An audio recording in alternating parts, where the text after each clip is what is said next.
మన లైఫ్లో ఎన్నో ప్రశ్నలు వస్తుంటాయి పోతుంటాయి కానీ ఒక్క ప్రశ్న మాత్రం మనందరినీ ఏదో ఒక సమయంలో ఆలోచింపజేస్తూనే ఉంటుంది. అదేంటంటే చనిపోయాక ఏమవుతుంది, అసలు ఆ తర్వాత ఏమైనా ఉంటుందా? సరే, ఈరోజు ఈ చాలా పెద్ద ప్రశ్నకు సమాధానం వెతికే ప్రయత్నం చేద్దాం. అవును కదా, చాలామందిమి ఇదే అనుకుంటాం. మనిషి చనిపోతే ఇంకేముంది, అంతా అయిపోయింది అని. మన కథ అక్కడితో క్లోజ్ అయిపోయినట్టేనా? కానీ అసలు విషయమేంటో తెలుసా? అది ఎండ్ కాదు, జస్ట్ ఒక కొత్త బిగినింగ్. చెప్పాలంటే అసలు సిసలైన జర్నీ ఆ తర్వాతే స్టార్ట్ అవుతుంది. మరి ఈ విషయం ఎవరు చెప్తున్నారు, ఎక్కడ్నుంచి వచ్చింది ఈ సమాచారం అంటారా? మన ప్రాచీన గ్రంథం గరుడ పురాణం మరణం తర్వాత ఏం జరుగుతోందో చెప్పే రహస్యాలన్నీ అందులోనే ఉన్నాయి. ఫస్ట్ మన బాడీ గురించి మాట్లాడుకుందాం. మనం ఇంతలా చూసుకునే ఈ శరీరం ఏమవుతోంది? సింపుల్, అది మట్టిలో కలిసిపోతోంది. దాని కథ అక్కడితో సమాప్తం. అయితే శరీరంతో పాటే అంతా అయిపోదు. మన లోపల ఉండే ఆత్మ, దాని ప్రయాణం అస్సలు ఆగదు. అది ఒక కొత్త దారిలో తన జర్నీని కంటిన్యూ చేస్తుంది. ఓకే, మరి ఆ ఆత్మ ప్రయాణం ఎలా మొదలవుతుంది? అందులో మొదటి స్టేజ్ ఏంటి? ఇది చాలా ఇంపార్టెంట్. ఇంకా చెప్పాలంటే చాలా సెన్సిటివ్ పీరియడ్ అన్నమాట. గరుడ పురాణం ఏం చెప్తోందంటే చనిపోయిన తర్వాత మొదటి 13 రోజులు చాలా చాలా కీలకం. ఈ టైంలో ఆత్మ ఒక ట్రాన్సిషన్ ఫేజ్లో ఉంటుందట. అంటే ఆ ఆత్మ తను బ్రతికిన ఇంటిని, తన వాళ్లను అంత ఈజీగా వదిలిపెట్టి వెళ్లలేదన్నమాట. ఆ బంధం, ఆ అటాచ్మెంట్ ఇంకా అలాగే ఉంటుంది. అందుకే ఆ 13 రోజులు తన ఇంటి చుట్టూనే, తన వాళ్ల మధ్యనే తిరుగుతూ ఉంటుందని చెబుతారు. ఇది వింటే మనస్సుకి చాలా కష్టంగా అనిపిస్తుంది. ఆ ఆత్మ తన వాళ్లు తన కోసం ఏడుస్తుంటే చూస్తూ ఉంటుంది. వాళ్ల బాధను గమనిస్తుంది. కాని ఏం చెయ్యలేదు, ఏమీ మాట్లాడలేదు. అలా నిశ్శబ్దంగా, నిస్సహాయంగా ఉండిపోతుంది. సరే, ఈ 13 రోజులు అయిపోయాక కథ నెక్స్ట్ లెవెల్కి వెళ్తుంది. ఇది కొంచెం సీరియస్ స్టేజ్.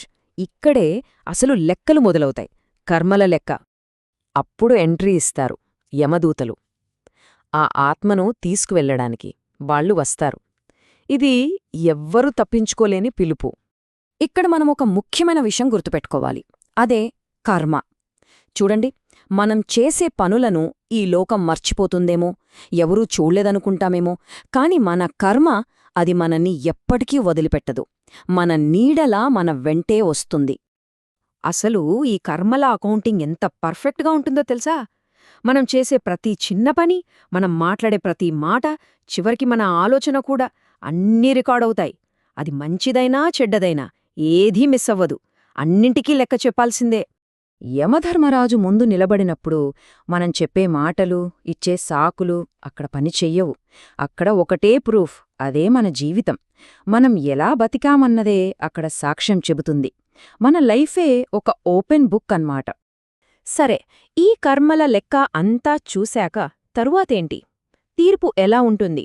ఆ ఆత్మ జర్నీ ఎటువైపు టర్న్ తీసుకుంటుందో ఇప్పుడు చూద్దాం. ఇక్కడ విషయం చాలా క్లియర్. మన లైఫ్ని బట్టి 2 దారులుంటాయి. మంచి పనులు చేసి ఉంటే స్వర్గానికి, అదే చెడ్డ పనులు చేసి ఉంటే నరకానికి. ఇది మనం చేసిన కర్మల ఫలితమన్నమాట. అయితే ఇక్కడో ట్విస్ట్ ఉంది. ఈ స్వర్గం, నరకమనేవి పర్మనెంట్ కాదు. అవి జస్ట్ మనం చేసిన పనులకి సంబంధించిన మంచి చెడు ఫలాలను అనుభవించే ప్లేసెస్ మాత్రమే. ఆ టైం అయిపోగానే ఆ ఆత్మ మళ్ళీ ఇంకో కొత్త జన్మ తీసుకుని తన ప్రయాణాన్ని కంటిన్యూ చేస్తుంది. అంటే ఫైనల్గా మనం అర్థం చేసుకోవాల్సిందేంటంటే మరణమనేది ఎండ్ కాదు, అది మన జీవితానికిచ్చే ఒక వర్డిక్ట్, ఒక తీర్పు. ఆ తీర్పును బట్టే మన నెక్స్ట్ జర్నీ ఎలా ఉండబోతుందో డిసైడ్ అవుతుంది. రైట్, ఇదంతా బానే ఉంది. కానీ చనిపోయిన వాళ్ల ప్రయాణం గురించి బ్రతికి ఉన్న మనం తెలుసుకునేం చేయాలి? మనం నేర్చుకోవాల్సిన లెసనేంటి? అదే ఈ చివరి భాగం యొక్క సారాంశం. ఇప్పుడు ఈ ప్రశ్న మనల్ని మనం వేసుకోవాలి. ఇప్పుడు మనం చేస్తున్న పనులు మన తర్వాతి ప్రయాణాన్ని ఎలా డిజైన్ చేస్తున్నాయి? ఎందుకంటే మన ఫ్యూచర్ జర్నీకి మనమే ఆర్కిటెక్ట్స్, మనమే దాన్ని నిర్మించుకుంటున్నాం. చివరిగా ఒక్కటే మాట, ఈ జీవితం అనేది మనకు ఏదో అనుకోకుండా వచ్చిన ఛాన్స్ కాదు. ఇది ఒక పెద్ద రెస్పాన్సిబిలిటీ. ఈ బాధ్యతను మనం ఎలా నిర్వర్తిస్తామో దానిమీదే మన తరువాతి గమ్యం ఆధారపడి ఉంటుంది.